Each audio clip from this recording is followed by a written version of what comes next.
ਮਲੂਕਾ ਸਾਹਿਬ ਸਾਡੇ ਪਰਿਵਾਰ ਦੇ ਮੈਂਬਰ ਨੇ ਇਹ ਅਕਾਲੀ ਦਲ ਦੇ ਨਾਲ ਖੜੇ ਨੇ खड़े रहनगे ते हमेशा रहनगे। पूरा मान है इस मलूका परिवार च। आज बीजेपी ज्वाइन कर रही हूँ। मैं और मेरे पति दोनों इकट्ठे ही आज बीजेपी में आ रहे हैं। चर्चावां तो जो मर्जी छेड़ दो जी, चर्चावां तो मेरी भी छेड़ दोगे। चर्चा नो जबान नो कौन लगाम ला सकता है? सो एक जिन्हें जो बोलना है बोले। कि मैं फर्स्ट टाइम पॉलिटिक्स में आ रही हूँ तो मेरा मानना यही था कि हमें बेस्ट पार्टी ही चुननी चाहिए।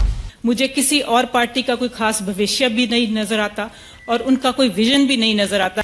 अजे कुछ दिन पहला दी गल है जदों हरसिमरत कौर बादल नूं सवाल होया सी कि की सीनियर अकाली लीडर सिकंदर सिंह मलूका दी नूं परमपाल कौर बीजेपी च जाणगे तो उन्होंने कहा सी अफवाहां ने मलूका परिवार ते उन्हां नूं बड़ा मान है। पर यह मान उदों टुट गया जदों मलूका परिवार दे 9 पुत बीजेपी च जा पहुंचे। परमपाल कौर जो IAS अधिकारी ने अजे कुछ दिन पहला उन्होंने अस्तीफा दिता है।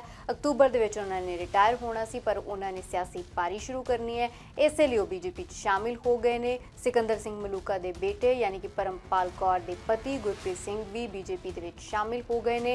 कई दिनों तो एक क्यास लग रहे सन कि वो बीजेपी का पल्ला फड़ सकते हैं तो आखिर हुण उही होया। हालांकि जो हरसिमरत कौर बादल तो सवाल होया सी तो उन्होंने कह दिता सी कि अफवाहां ने ते अफवाहां तां चलदियां ही रहिंदियां ने। सब तो पहला ये सुनो कि परमपाल कौर ने बीजेपी नूं ही क्यों चुनिया जदों कि उन्हां दा परिवार तां दहाकियां तो अकाली रहा। आज बीजेपी ज्वाइन कर रही हूँ। मैं और मेरे पति दोनों इकट्ठे ही आज बीजेपी में आ रहे हैं। मेरा कोई पॉलिटिकल करियर इससे पहले नहीं रहा, मैं प्रशासनिक सेवा से हूँ।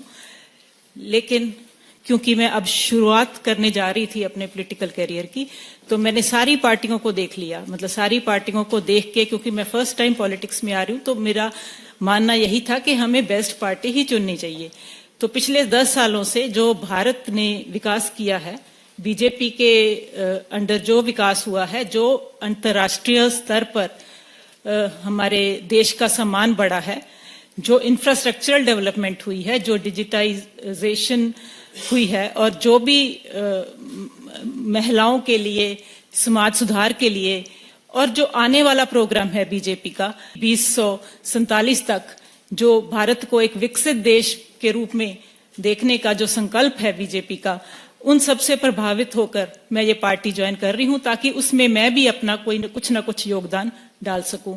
मुझे किसी और पार्टी का कोई खास भविष्य भी नहीं नजर आता और उनका कोई विजन भी नहीं नजर आता कि वो उनका विजन कुछ चुनाव जीतना हो सकता है जिसमें भी वो लगता है कि किसी भी प्रकार से सफल नहीं हो पाएंगे क्योंकि उसके आसपास भी वो नहीं है।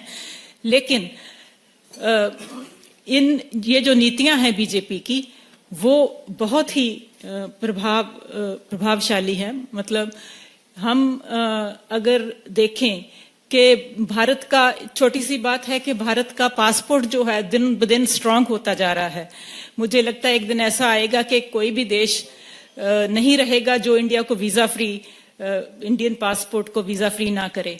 तो इन सब को देख के मुझे लगता है कि भी इससे ज्यादा हो भी क्या सकता है। कोई भी ऐसा फील्ड नहीं है जिसमें बीजेपी ने काम नहीं किया। महिलाओं के लिए, बच्चों के लिए, स्वास्थ्य के लिए, शिक्षा के लिए, हर तरह, हर फील्ड में काम किया है, हर वर्ग के लिए काम किया है। और इन सब से प्रभावित होकर अपने देश का भविष्य सुंदर और अच्छा बीजेपी के हाथों में देखकर मैं ये पार्टी ज्वाइन कर रही हूँ। बहुत बहुत धन्यवाद।